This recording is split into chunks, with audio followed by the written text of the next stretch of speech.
Minsan, sadyang mapagbiro talaga ang tadhana. Hindi natin alam kung ano ang mangyayari sa hinaharap.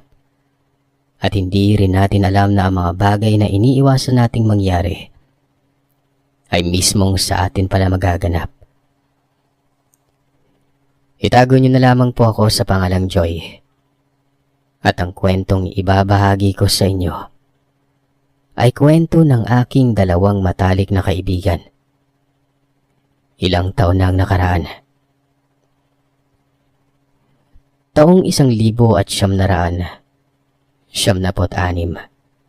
nang mangyari ang kwento na ilalahad ko sa inyo. Medyo may katagalan na, pero sa alaala ko, parang kahapon lamang ito. Sariwang-sariwa pa sa isip ang mga pangyayari. Kaming tatlo ay magkakaklase sa isang universidad sa Manila.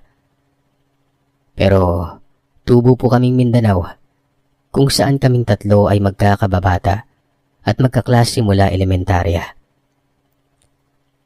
Lumaki kaming may pangarap sa buhay para makatulong sa aming mga magulang. Tawagin na lamang po natin silang Lance at Carol. Kami pong dalawa ni Carol ay malapit nang makapagtapos sa kursong edukasyon. Samantalang si Lance naman sa pagiging sundalo. Malapit ng semestral break ng taon yun nang mapagpasya naming tatlo na magbakasyon sa lugar nila Carol. Medyo may kalayuan po ang lugar nila kaya naman nakikipanuluyan na lamang po siya sa malayong kamag-anak. Mula elementarya at sekundarya ito. At umuwi sa lugar nila tuwing bakasyon lamang. Kaya sobrang nasasabik kaming tatlo sa nalalapit naming bakasyon. Hanggang sa dumating ang araw na aming pinakahihintay. O ano, handa na ba kayo? Lahat ba ng mga kailangan natin sa biyaheng ito ay naihanda niyo na? Ang masaya at nasasabi kong tanong sa kanila. Halos magkasabay pa silang sumagot na okay na umano. Wala na daw kaming dapat alalahanin sa loob ng ilang araw na ipapamalagi namin sa bahay nila Carol. Nagambag-ambag po kami o nagkontribusyon para sa mga kailangan namin habang nagbabakasyon ng ilang araw. Siya nga pala, si Carol at Lance ay magkasintahan mula pang pagtungtong namin ng kolehiyo. Naging maayos naman ang samahan nilang dalawa hanggang sa kasalukuyan na nag-aaral na kami sa kolehiyo. At yun ay malapit na naming matapos. Nakahanda na kaming magbiyahe kaya naman pumili na kami kung saan bibili kami ng tiket. Pinauna na lamang namin si Lance at sinabi namin na siya na lamang ang pumila. Dahil maraming tao doon at napakahaba na ng pila. Inabot din ng kalahating oras bago nakakuha ng tiket si Lance. Mula Maynila ay bumiyahe kami sakay ng bus na magtatagal ang biyahe sa loob ng 2 araw. Umalis kami ng Maynila ng araw ng Miyerkules at sa loob ng 2 araw sa pagitan ng ilang oras ay bumababa kami para bumili ng makakain na tubig. Bumili rin kami ng mga chichirya para may mabaon kami sa biyahe at pasalubong na rin sa mga magulang ni Carol. Meron na rin namang palikuran ng bus na pwedeng gamitin habang nagbabiyahe kami noon. Sakay ng bus pauwi sa probinsya mula Maynila. Dadaan at titigil ang bus sa Candelaria at doon ay bababa ang mga pasahero para kumain. 3 pang beses titigil ang bus hanggang makarating kami sa aming paroroonan. Nakakapagod man. Hindi namin alintana ang lahat ng yon dahil alam namin na isang masayang bakasyon ang naghihintay sa amin. Dinadaan na lamang namin sa kwentuhan o hindi kaya ay pagtulog habang nakikinig sa mabining tugtog ng musika na nagmumula sa bus na yon. Maraming oras pang nagdaan na tila ba wala nang katapusan ng aming pagbiyahe. Nakatulog kami nang gulantangin kami ng boses ng konduktor ng bus. Nakatigil ng bus at nagbababaan ng ibang pasahero. Pupungas-pungas pa ako dahil galing sa tulog. Ipinikit ko muli ang aking mga mata na medyo mahabdi pa dahil sa hindi tuloy-tuloy na pagtulog nun. Ilang segundo lamang, muli kong itinilat ang aking mga mata, kasabay ng pagtapik kay Carol. Gising na si Lance at naghahanda na ng kanyang bag at iba pa niyang daladala. Bumaba na rin kami, at sa wakas ay naipagpasalamat na lamang namin na nakarating na kami ng ligtas sa aming pupuntahan. Tuluyan na nga naming narating ang Surigao City. Mula Surigao ay muli kaming sumakay ng ferry papunta sa aming destinasyon. Ilang oras din ang aming nilakbay hanggang makarating kami sa lugar kung saan isa pang ferry ang sasakyan para sa huling destinasyon namin. At mula doon ay maglalakad naman kami papunta sa lugar nila Carol. Sobrang nakakapagod pero ganun talaga, para may konting pananabik. Sumakay na nga ulit kami ng ferry pero doon ay nagsimula na akong makaramdam ng hindi ko maipaliwanag na kaba. Nakarating na kami at bumaba sa ikalawang pagkakataon. Ilang oras na lamang at malapit ng dumilim. Lalo nang hindi ko na maipaliwanag ang kaba na nararamdaman ko. Habang si Lance at Carol ay masayang nag-uusap sa umpisa pa lamang ng aming pagbaba. Habang nagsisimula na kaming maglakad, napansin ko na ang lugar nila Carol ay napakalayo at para bang paakyat ng bundok. Medyo bulubundukin ang lugar kung saan nakatira sila at mga magulang niya. Malayo pa ba?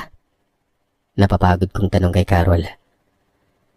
Sagot naman niya, pagpasensya na lamang umano gawa ng may kalayuan pa umano ang aming lalakarin. Sa paglipas ng mga oras habang binabagtas namin ang daan papunta sa bahay nila Carol, napansin ko na medyo malayo na kami sa kapatagan. At ang dinadaanan namin ay medyo madilim na dahil sa mga naglalakihang kahoy at mayayabong na dahon nito. Dahil sa layo ng nilakad namin ay inabutan na kami ng gabi. At sa puntong yon, may napansin na naman ako sa paligid. Para bang kinikilabutan ako na hindi ko maintindihan. Tinanong ko sila ni Lance kung wala silang kakaibang napapansin. May napapansin ba kayong kakaiba sa paligid? Sagot naman ni Carol. Huwag na lamang ninyong pansinin. Ano man yung makita o kaya ay marinig nyo. Sabay liman sa akin ni Lance na halatang natatakot nun. Palinga-linga na para bang may nakikita sa madilim na bahagi ng kakahuyan. Sa gitna ng bulubundukin na yon na napapaligiran ng matataas na kahoy at malalaking puno, napansin namin ang nag-iisang kubo sa gitna ng kakahuyan. Gawa ito sa kahoy at ang bubong ay gawa sa pawid. Tinanong ko si Carol kung yun na ba ang kanilang bahay. Lumingon siya. Ngumiti. Pahiwatig na yun na nga. Para bang nabunutan kami ng anumang alalahanin, lalo pa't sobrang pagod na kami sa paglalakad. Sa wakas, narating na rin namin ang bahay nila Carol. Malugod kaming pinatuloy ng mga magulang niya. Pero napansin ko ang ilap sa kanilang mga mata. Magpahinga muna kayo mga anak at ipaghahanda namin kayo na makakain. Sa puntong yon ay saka pa namin naaalala na gutom pala kami at pagod sa biyahe. Idagdag pa ang napakalayo na nilakad namin para makarating sa bahay nila. Kaya halos sabay-sabay kaming nagsabing, sige po, salamat po. Habang naghahanda sila ng kakainin namin, si Carol naman ay sinabing magpalit daw muna kami ng mga damit namin at basa na umano ng pawis nun. Susundan niya muna umano ang kanyang nanay sa may kusina at tutulungan niya na maghanda na makakain. Itinuro muna ni Carol sa amin ang kwarto kung saan kami magpapalit. Dalhin na rin umano namin ang mga gamit namin sa loob nun. Sinabihan ako ni Lance na ako na muna ang maunang magpalit at pagkatapos ay siya naman. Nakapagpalit na ako, Lumabas na ng sala at si Lance naman ang nagpalit sa kwarto. Hinanap ko si Carol pero hindi ko siya makita. Naisip ko na lamang na marahil ay abala pa rin sa kusina kasamang inanon. Nagkikwentuhan kami ni Lance nang biglang may marinig kaming boses na nag-uusap sa may bandang kusina. Ewan ko ba, Sir Seth? Pero mula sa pagpasok namin sa kakahuyan hanggang sa bahay nila Carol, ay hindi na maalis ang kaba sa dibdib ko. Napansin ako ni Lance at tinanong ako na, bakit hindi ka mapakali? Sinabi ko sa kanyang nararamdaman ko mula pa sa pagdaan namin sa kakahuyan hanggang nga sa makarating kami sa bahay. Sagot naman ni Lance, may napapansin nga akong kakaiba kaya nakikiramdam din ako eh. Walang ano-ano. Lumabas bigla si Carol na kapwa ikinagulat naming dalawa. Oh, andyan ka pala. Halos panabay naming sagot ni Lance doon. Hinaya kami ni Carol sa may sala at doon ay namahinga kami ng mga 15 minuto bago lumabas ng sala papunta ng kusina. Nakita kami ng nanay ni Carol at sinabihang nakahanda na umano ang mesa. Isama na umano kami, kaming mga kaibigan ni Carol, nang makakain na kami noon at makapagpahinga. May alinlangan man, sumaman na rin kami kay Carol. Nagsimula na kaming kumain. Habang kumakain kami noon, naramdaman kong parang may nakamasid sa amin at hindi nga ako nagkamali. Mula sa hindi kalayuan ay nakita kong nakatingin ang nanay ni Carol. Nagulat pa ako nang magsalita si Carol at sabihin na huwag na lamang umanong pansinin ng kanyang ina. Nagpatuloy kami sa pagkain hanggang matapos kami noon. Lumabas ang nanay ni Carol at nagsabing doon na lamang daw kami sa sala. Habang nagkikwentuhan kaming tatlo, napalingon na naman ako sa may bandang kusina. Doon ay nakita kong muling nakatingin ang nanay nito. Napalingon si Lance at sinundan niya rin ang tingin ng direksyon kung saan ako nakatingin. 11:00 na ng gabi. Gising pa rin kaming tatlo. Napagkwentuhan namin ang haba at layo ng biyahe mula Maynila hanggang Mindanao. 12:00 ng gabi na magsimula na kaming maghikab at nakapagdesisyon na magpahinga na. Nilatagan ni Carol ng banig si Lance bandang pintuan ng kwarto. At kami naman ni Carol ay magkatabi sa papag na higaan. Medyo lumalalim na ang tulog ko nang maalimpungatan ako at napaupo sa papag dahil sa ingay na nagmula sa may bintana sa kabilang kwarto. Kasabay ang boses na nakakapangilabot at pagaspas ng sa tingin ko ay malalaking pakpak ng ipon. Napatingin ako kay Lance na nakatingin pala sa akin, hawak-hawak ang kanyang baril. Halata ang pagkalito at takot nito. Narinig pa namin ang mga boses sa labas na sa palagay ko ay kakaibang nilalang yon. Sabi ng isa, tamang-tama, may pagkain na naman tayo. Nahintakutan ako kasabay ng pagtayo ng mga balahibo ko sa katawan. Bigla akong napalapit kay Lance. Napatanong ako kung anong ibig sabihin ng narinig namin nun. Doon namin napagtanto na hindi normal ang pamilya nila Carol. Lalo na nang napansin ko na wala sa tabi ko si Carol nun. Muli, narinig namin ang pagaspas ng naglalakihang pakpak at ang nakakatakot nilang boses. Narinig din namin ang boses ni Carol na nagmamakaawa sa mga magulang na huwag kaming gagalawin. Dahil kasintahan niya si Lance at magkakaibigan kami.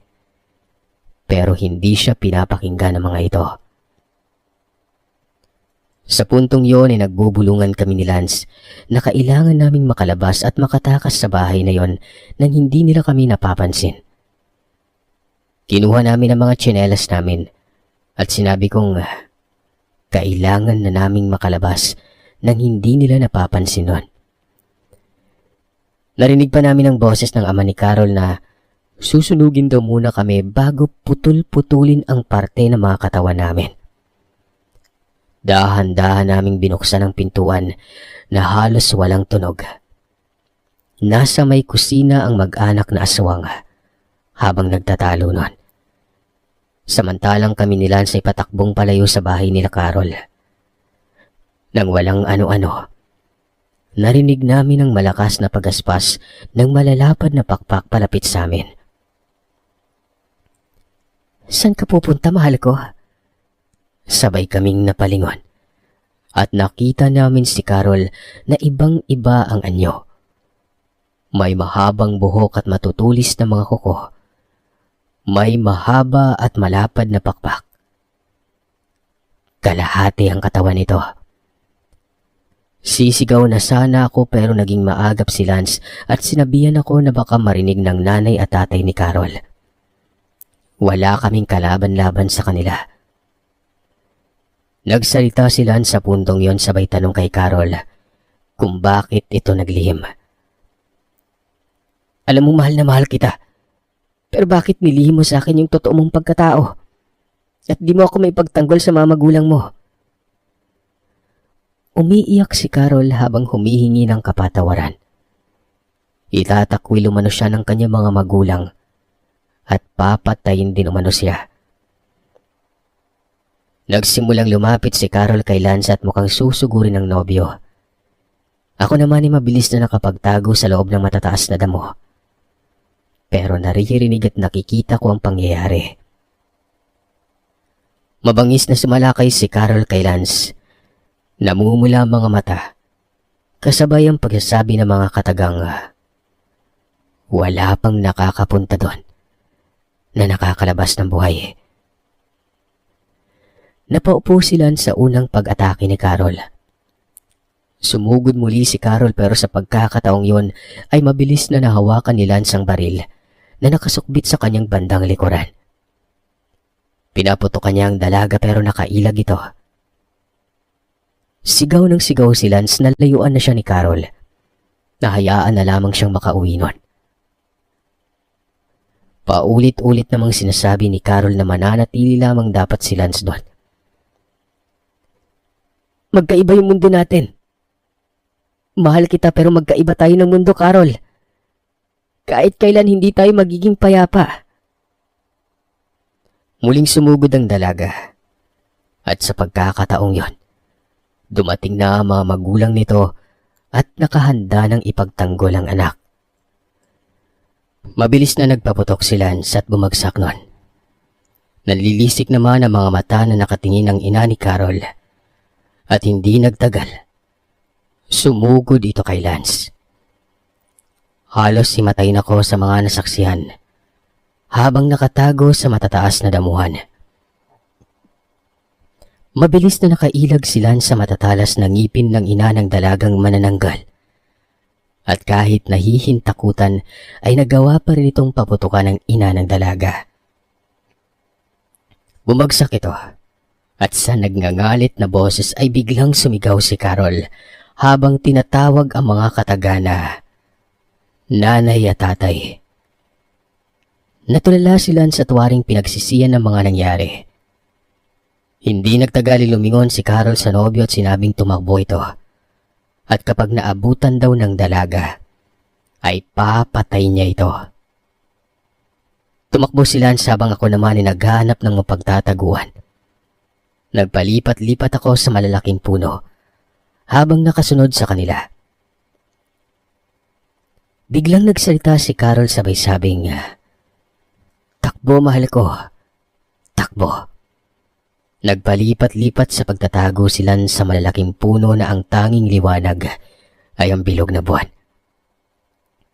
Nabutan ni Carol si Lance kasabay ng malakas na ungol na parang isang malaking mabangis na hayop. Sa puntong yon ay nahawakang muli ni Lance ang kanyang baril. Itinutok sa dalaga. Humingi ng kapatawaran. "Patawad, mahal.